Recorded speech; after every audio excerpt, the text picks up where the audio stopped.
देश में एक बार फिर से कोरोना वायरस के मामलों ने तेजी पकड़ ली है और राजधानी दिल्ली की बात करें तो तकरीबन 15,000 के आसपास मामले आ चुके हैं।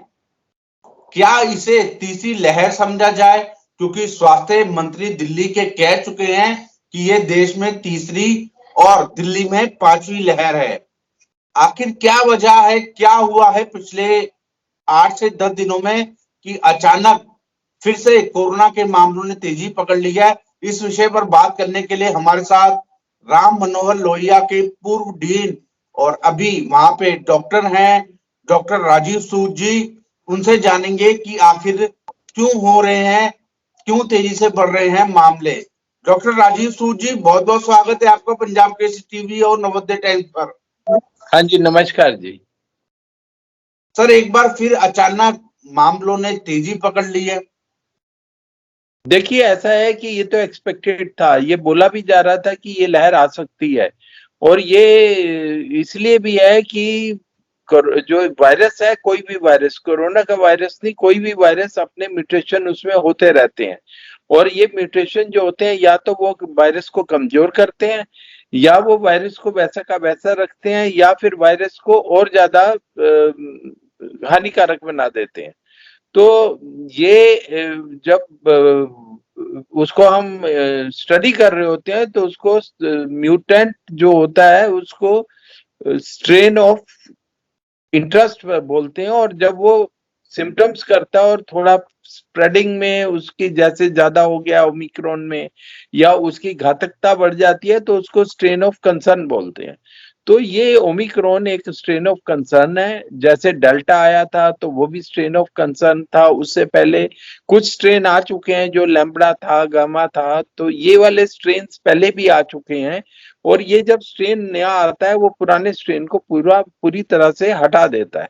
और वो पूरा का पूरा, जैसे अब डेल्टा है तो पहले वाला स्ट्रेन नहीं है, और अब अगर ओमिक्रॉन यूएसए में 75 से 85% तक बदल चुका है डेल्टा को, और इसी तरह से वो दिल्ली में और हिंदुस्तान में सारी जगह उसको बदल रहा है, और या ग्लोबली बदल रहा है।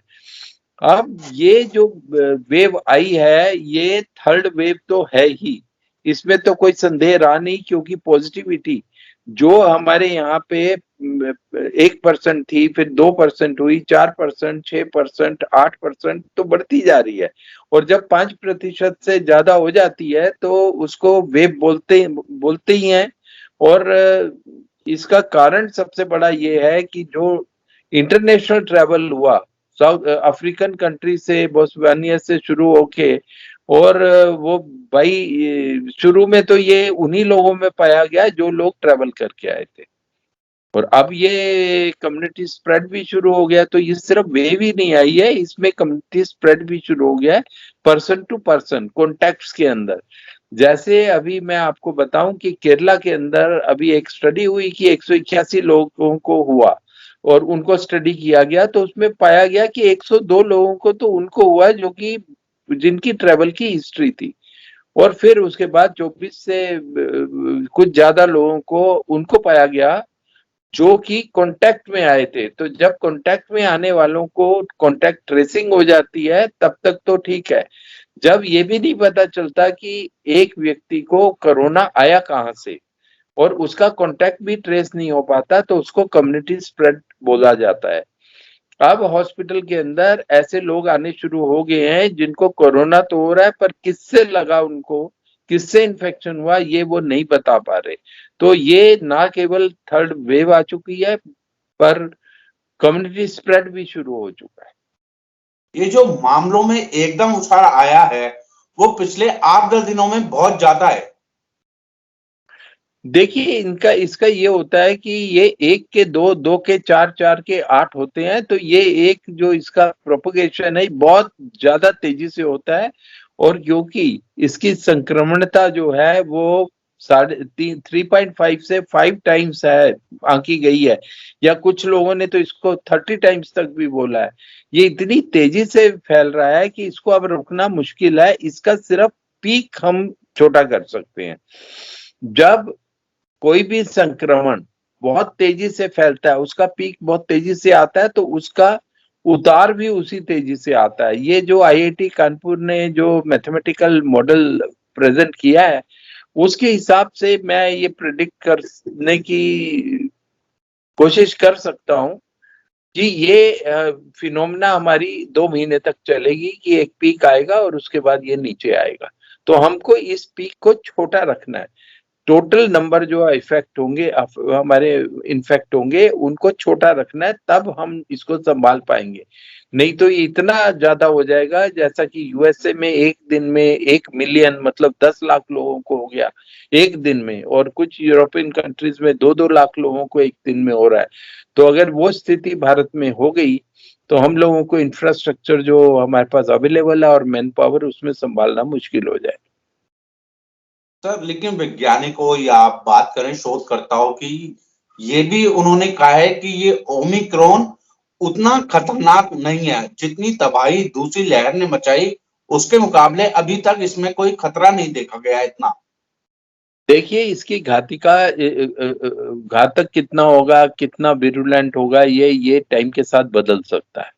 और अभी शुरू में ये देखा गया है कि ज्यादातर पॉपुलेशन इंडिया में सीरो पॉजिटिव है, मतलब उनको या तो वैक्सीन लगा है या फिर उनको एक्सपोजर हो चुका है, जो अननोइंगली एक्सपोजर हो चुका है। कुछ सीरो सर्वे में ये देखा गया है कि एंटीबॉडीज जो है वो 95-96% लोगों में है। तो ऐसी सिचुएशन में जब इन्फेक्शन होता है तो वो थोड़ा हल्का होता है। पर जो लोगों की डेथ हुई है, जैसे यूरोप में हुई है या यूके में हुई है या अब दिल्ली में भी हुई है, जिन लोगों की डेथ हुई है उनको कोमोर्बिडिटीज है या फिर अनवैक्सीनेटेड है। और ऐसे ज्यादा लोग हैं जिन लोगों को बिल्कुल डेथ हुई है। और इसलिए अभी दिल्ली में जो पहले कोई डेथ नहीं हो रही थी, फिर एक आध हो रही थी, अब 8-10 डेथ तक पहुंच गया दिल्ली का। तो ये ऐसा नहीं है कि ये बिल्कुल बेनाइन है, इससे कोई खतरा नहीं है। इससे खतरा है, आप ये बोल सकते हैं कि इससे एडमिशन जो है 25% केसेस में करनी पड़ती हैं। पर अगर आपका जो आंकड़ा है वो ही इतना बड़ा हो जाए कि 25% जो है वो सेकंड वेव से भी ज्यादा हो जाए नंबर, तो आपके तो सारे हॉस्पिटल भर जाएंगे, मैन पावर इन्वॉल्व हो जाएगी। और घातकता तो जो कोमोर्बिडिटी है, डायबिटीज, ब्लड प्रेशर, हार्ट की डिजीज, ट्रांसप्लांट के केस, या फिर ओल्ड एज है या बेड कन्फाइंड है, उनके अंदर तो घातकता है इसकी।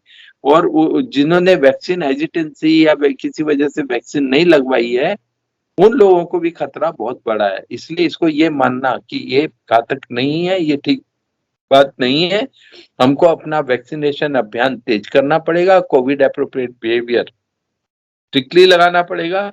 और मैं तो सबसे पहले भी बोल चुका हूं, और मैं ये बोलना चाहूंगा कि ये हमारी कोताही जो हुई है वो इंटरनेशनल ट्रैवल और डोमेस्टिक ट्रैवल को इमीडिएटली हमने जो नहीं रोका, उसकी वजह से कोरोना हमारे देश में आया। जैसे ही हमको पता चला था कि वहां से, साउथ अफ्रीका से ये कुछ यूरोपियन देशों में पहुंच गया है और कुछ और जगहों पे इसके केसेस आना शुरू हो गए हैं, उसी टाइम इंटरनेशनल ट्रैवल को एकदम निलंबित कर देना चाहिए था। हमारे को लोकल लॉकडाउन और कर्फ्यू लगाने से उतना फायदा नहीं होता जितना कि मूवमेंट और माइग्रेशन को रोकने से होता है। घातक मैं इसलिए कह रहा था क्योंकि आपके इंटरव्यू से पहले मैं पढ़ रहा था, तो उसमें ही लिखा था, मतलब कई पत्रिकाओं में और कई आर्टिकलों में, कि ये उतना घातक नहीं है, इसलिए मैं पढ़ रहा था। अच्छा, एक और चीज, क्योंकि सर आपने पहली दूसरी जो वेव आई उसमें महत्वपूर्ण भूमिका बनाई है, निभाई भी है, साथ में कोरोना वॉरियर्स के रूप में आपकी मेहनत को भी सलाम है। लेकिन सर, जो पिछले जो कोरोना की लहरें आई और अब जो आ रही है या आ चुकी है, कितना हेल्थ इंफ्रास्ट्रक्चर मजबूत हुआ है? क्या कुछ हमने सबक लिया है या फिर अभी जरूरत है और बढ़ाने की? देखिए, सबसे पहले तो हम लोगों को जो मेन प्रॉब्लम आई थी, तो ऑक्सीजन की सप्लाई, ऑक्सीजन बेड्स की अवेलेबिलिटी और टोटल नंबर ऑफ बेड्स और आईसीयू बेड्स की अवेलेबिलिटी थी। हम लोगों को उस टाइम बहुत ज्यादा जो जरूरत पड़ गई थी वो ऑक्सीजन की पड़ी थी और वेंटिलेटर बेड की पड़ी थी। इसमें ओमिक्रॉन जो अभी वेरिएंट आया है फिलहाल, उसके अंदर जो रेप्लिकेशन हो रहा है वो लंग्स में नहीं हो रहा, वो गले में हो रहा है, और गले में खराश मेन सिम्टम है।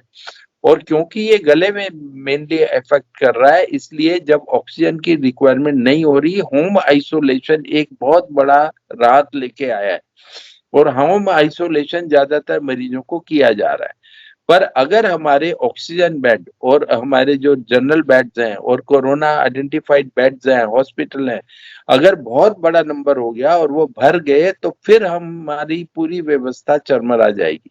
पर अभी हम काफी हद तक अपनी तैयारी कर चुके हैं, ऑक्सीजन का डिस्ट्रीब्यूशन इंश्योर कर चुके हैं। ये नहीं है कि ऑक्सीजन की जरूरत नहीं है, पर जितने लोगों को पड़ेगी वो एडिक्वेट है, बेड्स अभी तो एडिक्वेट हैं। और मैंने जस्ट पहले बोला, अगर हम ये पीक को रोक सकते हैं, छोटा रख सकते हैं, तो हम इस सिचुएशन को हैंडल कर पाएंगे।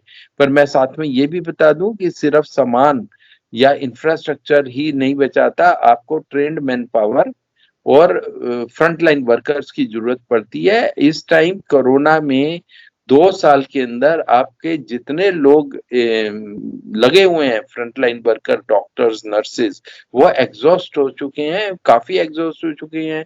उनका अपना कैरियर के लिए भी वो अनसर्टन है थोड़ी है। आपने देखा होगा कुछ स्ट्राइक्स भी हुई, और उसमें ये है कि वो लोग समझ नहीं पा रहे हैं कि उनके ये जो साल जा रहे हैं उसकी जिंदगी के, और उनको सिर्फ कोरोना कर रहे हैं, और जो बाकी की ट्रेनिंग है उनकी वो सफर कर गई है। जैसे जो सर्जरीज नहीं हो रही, उनका जो स्पेशलिटीज है उसमें उनको ठीक से ट्रेनिंग नहीं मिल पा रही है, प्रैक्टिकल ट्रेनिंग, तो उससे वो घबराए हुए हैं। और ऐसे में हमको ये बहुत समझना पड़ेगा कि हमारी मैन पावर भी एक मेंटल हेल्थ बहुत जरूरी है उनके लिए मेंटेन करना। जिस तरीके से कोरोना पेशेंट के लिए जरूरी है, उसी तरीके से ट्रीट करने वालों की मेंटल हेल्थ को भी कंट्रोल करना बहुत जरूरी है, और ये एक बहुत बड़ा चैलेंज है। सर बताते हैं, राजधानी में नाइट कर्फ्यू, वीकेंड लॉकडाउन सरकार ने लगा दिया है, क्या ये जरूरी था? देखिए, ऐसा है कि लोग बहुत रिलैक्स हो गए हैं, वो कोविड एप्रोप्रिएट बिहेवियर को छोड़ने को तैयार हो गए। आपने देखा होगा कि ज्यादातर लोगों के जो मास्क हैं वो नाक से नीचे होते हैं, या कई बार मुंह से भी नीचे होते हैं, और वो गले में लटका के घूम रहे हैं। जब गैदरिंग्स में जा रहे हैं, या वो अपने मास्क कई बार उतार भी दे रहे हैं। और इस सारे सिनेरियो के बीच में लोगों को अवेयर करने में ये सारी चीजें हेल्प करती हैं। दूसरा, नाइट कर्फ्यू इसलिए भी जरूरी है, जब आप दिन की मूवमेंट्स को रिस्ट्रिक्ट करते हैं और आप बोलते हैं कि आप नहीं मिल सकते, वो छोटी छोटी गैदरिंग्स शुरू कर देते हैं, छोटे छोटे गेट टुगेदर शुरू कर देते हैं, और जिससे प्रॉब्लम है। तो नाइट कर्फ्यू इन चीजों को तो रोकता है जरूर। दूसरा ये है कि ये अवेयरनेस भी बढ़ाता है, और लॉकडाउन लास्ट रिसोर्ट है। सबसे पहले हमको अपना कोविड एप्रोप्रिएट बिहेवियर करें, और अगर कोई चारा ना बचे तो लॉकडाउन तो जो ये साइकिल बन जाती है उसको ब्रेक करने के लिए, कि एक आदमी से दूसरे में, दूसरे तीसरे में, अगर बहुत मजबूरी हो तो लॉकडाउन भी लगाना पड़ सकता है। सर, वीकेंड कर्फ्यू हो गया या फिर नाइट कर्फ्यू हो गया, ये एक तरफ चल रहा है। दूसरी तरफ आपसे रिलेटेड नहीं है सवाल, लेकिन आपसे जानना चाहूंगा कि चुनावी रैलियों में काफी भीड़ आती है, तब भी तो कोरोना की स्थिति या फिर काफी संख्या में लोग एक दूसरे से मिलते हैं, घिचपिच रहती है, तो क्या उन पर नहीं रोक होनी चाहिए इस समय में? देखिए, जो कोरोना का वायरस है उसको एक होस्ट चाहिए होता है। ये आपको मालूम है कि ये व्यक्ति में जब आता है तो ये व्यक्ति के साथ चलता है, और जब उसको भीड़ मिलती है तो वो सेलिब्रेट करता है, मतलब वो फैलता है बहुत तेजी से। और इसलिए भीड़ चाहे कुंभ की हो, भीड़ चाहे जमात की हो, भीड़ चाहे आपकी रैलीज की हो, वो या शादियों की हो, या क्रिमेशन ग्राउंड के ऊपर हो, कहीं की भी भीड़ हो, वो ठीक नहीं है कोरोना के लिए। और इसलिए चुनावी रैलियां बिल्कुल भी एडवाइजेबल नहीं है। और चुनाव को भी एक पेंडेमिक एक्ट के अंडर सारी सरकार को, सारी पॉलिटिकल पार्टीज को सोचना चाहिए कि जान ज्यादा जरूरी है इलेक्शन करने की। इलेक्शन आप किसके लिए करते हैं? लोगों के भले के लिए, लोगों के मैनेजमेंट के लिए। पर जब लोग ही नहीं रहेंगे तो आप किसका मैनेजमेंट करेंगे और किसके लिए इलेक्शन लड़ेंगे? तो इसलिए ये बहुत जरूरी है कि ये फेस जो हमारी है 2 महीने या 3 महीने चलने वाली है, थर्ड वेव जो है, और इसलिए हमको जो भी तरीका हो सकता है, चुनावी रैलियां नहीं करनी चाहिए, गैदरिंग्स नहीं करनी चाहिए, संयम रखना चाहिए 2 महीने का कम से कम, और फिर स्थिति को रिव्यू करना चाहिए कि अब हम किस डायरेक्शन में जा रहे हैं। राजीव सूद जी, आपने बहुत महत्वपूर्ण जानकारियां दी। एक आखिरी सवाल, क्योंकि जब से ये थर्ड वेव शुरू हुई है, केसेस बढ़ रहे हैं, डेथ भी इंक्रीज हुई है। एक, क्योंकि दूसरी लहर की जो तबाही थी वो सब लोगों ने देखी थी, और अब ये ओमिक्रॉन, लोगों में पैनिक क्रिएट है। कुछ लोग, मैं भी जैसे बात करता हूं तो कुछ लोग दिल्ली छोड़ने की बात करते हैं कि हम अपने गांव चले जाएंगे। एक पैनिक सा हो गया है लोगों में। आप क्या कुछ अपील करना चाहेंगे, क्या कुछ बताना चाहेंगे कोरोना बिहेवियर को लेकर, कि इनसे सावधानियां इस तरह की रखनी चाहिए और लोग पैनिक ना क्रिएट करें इस तरह का? देखिए, पैनिक क्रिएट करने से कोई फायदा नहीं होता। आपने देख लिया, ब्लैक मार्केटिंग तक हो गई, दवाओं की कालाबाजारी भी होगी, फिर भी हम तबाही को नहीं बचा पाए। पैनिक में लोग इधर से उधर भागे, बाद में आपने देखा होगा कि गांवों में भी जाके कोरोना के केसेस आ गए। आपको कहीं माइग्रेट होने से या कि कोई फायदा नहीं है। सबसे बड़ा फायदा यह है, आप अगर कोरोना एप्रोप्रिएट बिहेवियर में, आपका सबसे बड़ा हथियार मास्क है। क्योंकि आपका जो फेस है, ये मेडिकल सिचुएशन में काम करने वाले फ्रंटलाइन वर्कर के लिए तो अपने पूरे फेस को प्रोटेक्ट करना जरूरी है। एक आदमी पूरे दिन में 15-20 बार अपने फेस में, अपने नोज पे, अपने मुंह में या अपनी आंखों पे हाथ लगा लेता है। इसलिए हैंड हाइजीन जरूरी है, क्योंकि आपके जो ये जो वायरस है, ये सारे आपके हाथों के थ्रू भी आपके फेस में एंटर कर सकते हैं। और आपको अगर मास्क लगाया है तो, और दूसरे व्यक्ति ने भी मास्क लगाया है, आपकी प्रोटेक्शन बहुत बढ़ जाती है। और आपका जरूरी नहीं है आप N95 मास्क लगाएं, आप अपना एक क्लॉथ मास्क के ऊपर, और जो कि ड्रॉपलेट्स को रोकेगा, उसके ऊपर सर्जिकल मास्क अगर ऐड कर लेते हैं, इस सिचुएशन में जब केसेस बढ़ रहे हैं तो आप काफी प्रोटेक्टेड है। उसके लिए आपको सिटी छोड़ के या अपना घर छोड़ के कहीं भागने की जरूरत नहीं है। आप, सबसे इम्पोर्टेंट है, वैक्सीन लगवाएं जिन्होंने नहीं लगाई, और जिन लोगों ने लगाई है और एलिजिबल है, जो हाई रिस्क है, हाई एक्सपोजर है और 60 साल से ऊपर है, वो 10 तारीख से अपनी बूस्टर डोज लगवा लें। और साथ में बच्चे जो 15 से 18 साल के हैं वो भी अपनी वैक्सीन लगाएं, क्योंकि ये 10 करोड़ बच्चे हैं और टोटल 40 करोड़ बच्चों को वैक्सीन नहीं लगी है। जब ये कंप्लीट होंगे तब हम आगे जाएंगे। भारत जो है उसमें 30 से 45 करोड़ वैक्सीन हर महीने बनाने की कैपेसिटी आ चुकी है। और भारत, आपने देखा होगा, बाहर के देशों में भी वैक्सीन भेज रहा है, इसलिए वैक्सीन की कोई कमी होने वाली नहीं है। नई वैक्सीन भी आ रही हैं, जो जाइडस की वैक्सीन आ गई है, और उनका बच्चों पे भी एक्सपेरिमेंट हो चुका है, ट्रायल हो चुका है और अप्रूवल हो चुका है। और इसी तरीके से नेजल वैक्सीन आने वाली हैं, 2-4 महीने में वो भी आ जाएंगी, जिससे कि स्प्रे करेंगे, बिना इंजेक्शन वाली वैक्सीन हैं। अगर वो आ गई तो लोकल आपका रेप्लिकेशन जो है गले में, नोज में, ये सब रुक जाएगा, वायरस यहाँ ग्रो करना बंद कर देगा। इसमें एक स्पेशल इम्यूनोग्लोबुलिन ए होता है जो कि पैदा होता है, वो लोकली उसको एंटर ही नहीं करने देगा बॉडी में। तो ये सब डेवलपमेंट चल रही है। दवाई आ गई है, मोलनीपिविर जो दवाई आ गई है, जो वायरस को मार देती है, उसको साइडल है उसके लिए, और इसके ऊपर भी काम चल रहा है। हालांकि इसके कुछ साइड इफेक्ट्स हैं, ये गर्भवती लेडीज को नहीं दे सकते, 18 साल से छोटे बच्चों को नहीं दे सकते, दूध पिलाने वाली लेडीज को नहीं दे सकते। पर ये एक बहुत बड़ा प्रॉमिसिंग आया है, जिसको 13 कंपनीज मार्केट करने वाली हैं और हर कंपनी को टारगेट दिया गया है कि 1,000 लोगों का डाटा सबमिट करें। और जब आपके पास 13,000 लोगों का डाटा आ जाएगा बहुत तेजी से, तो उसके बाद आपके लिए और ज्यादा इसको यूज करना आसान हो जाएगा। हमारे पास अब सपोर्टिव मेडिसिन तो हैं ही, जैसे पैरासीटामोल है, लो डोज स्टेरॉइड भी हम दे सकते हैं, हाइड्रेट कर सकते हैं, एंटीकोगुलेंट्स दे सकते हैं, जो सारे के सारे एस्टेब्लिश हो चुके हैं।